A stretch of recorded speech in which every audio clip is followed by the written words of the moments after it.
ವಿಜಯಪುರ ಜಿಲ್ಲೆಯ ದೇವರಹಿಪ್ಪರಗಿ ತಾಲೂಕಿನ ಇಂಗಳಗಿ ಕ್ರಾಸ್ನಲ್ಲಿರುವಂತಹ ನೂತನ ಸರ್ಕಾರಿ ಪ್ರಥಮ ದರ್ಜೆ ಕಾಲೇಜಿನ ಕಟ್ಟಡಕ್ಕೆ ಸುಮಾರು 2 ಕೋಟಿ ರೂಪಾಯಿ ವೆಚ್ಚದಲ್ಲಿ ಕೊಠಡಿಗಳನ್ನು ನಿರ್ಮಿಸಲಾಗಿದ್ದು, ಬರುವಂತಹ ದಿನಗಳಲ್ಲಿ ಶಾಲಾ ಕಾಲೇಜುಗಳಿಗೆ ಅಗತ್ಯ ಸೌಲಭ್ಯಗಳನ್ನು ಕಲ್ಪಿಸಲು ಬದ್ಧತೆ ವಹಿಸಲಾಗಿದೆ ಎಂದು ಶಾಸಕ ರಾಜುಗೌಡ ಪಾಟೀಲ್ ಕುದುರಿ ಸಾಲವಾಡಗಿ ಹೇಳಿದರು.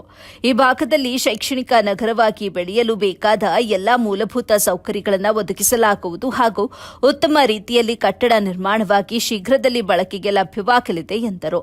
ಚುನಾವಣೆಯಲ್ಲಿ ನನ್ನ ಮೇಲೆ ಭರವಸೆ ಇಟ್ಟು ಆಶೀರ್ವಾದ ಮಾಡಿದ್ದೀರಿ.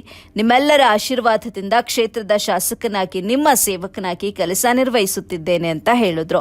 ಈ ವೇಳೆ ತಹಶೀಲ್ದಾರ್ ಪ್ರಕಾಶ್ ಸಿಂಧಗಿ, ಜೆಡಿಎಸ್ ಜಿಲ್ಲಾ ಉಪಾಧ್ಯಕ್ಷ ರಿಯಾಜ್ ಯಲಗಾರ, ಹರನಾಳ ಗ್ರಾಮ ಪಂಚಾಯಿತಿ ಅಧ್ಯಕ್ಷ ಸಂತೋಷ್ ಚನಗೊಂಡ, ಪಟ್ಟಣ ಪಂಚಾಯಿತಿ ಸದಸ್ಯ ಕಾಸುಗೌಡ ಜಲಕತ್ತಿ, ಕಾಶಿನಾಥ್ ಜಮಾದಾರ್, ಸಿಂಧೂರ್ ಡಾಲೇರ್, ಸಾದಿಕ್ ಗಾಂಟವಾಡೆ, ಗುತ್ತಿಗೆದಾರ ವೆಂಕಟೇಶ್ ಜಾಧವ್, ಮೊರಾರ್ಜಿ ಶಾಲೆಯ ಪ್ರಾಚಾರ್ಯ ರೇಷ್ಮಾ ಜಾಧವ್, ಭಾಸ್ಕರ್ ಗುಡಿಮನಿ, ಸಂಘನಗೌಡ ಬಿರಾದರ್, ಎಡಿ ಮುಲ್ಲಾ, ಮುನೀರ್ ಅಹಮದ್ ಮಳಖೇಡ, ವೀರೇಶ್ ಕುದುರಿ, ಗುರುರಾಜ್ ಆಕಳವಾಡಿ, ರಾಘವೇಂದ್ರ ಗುಡಿಮನಿ, ಕಾಸು ವಡವಡಗಿ ಹಾಗೂ ಸಾರ್ವಜನಿಕರು ಉಪಸ್ಥಿತಿಯಲ್ಲಿದ್ದರು.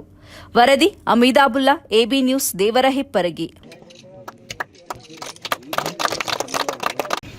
ಸ್ವಂತ ಕಟ್ಟಡದ ಕೊರತೆ ಇತ್ತು. ಆಗ ಇವತ್ತು ಭೂಮಿ ಪೂಜಾ ಈ ಕಾರ್ಯಕ್ರಮದಲ್ಲಿ ನಮ್ಮ ಜೊತೆಯಲ್ಲಿ ಉಪಸ್ಥಿತಿರುವಂಥ ದಂಡಾಧಿಕಾರಿಗಳು, ಆತ್ಮೀಯರಾದಂಥ ಈ ತಾಲೂಕು ಆದ್ಮೇಲೆ ಸಾಕಷ್ಟು ಕೊರತೆಗಳು ಎತ್ತು ಕಾಣಕತ್ತವೆ. ಯಾಕಂದ್ರೆ ಸಾಕಷ್ಟು ಅಭಿವೃದ್ಧಿ ಆಗಬೇಕಾಗಿದೆ.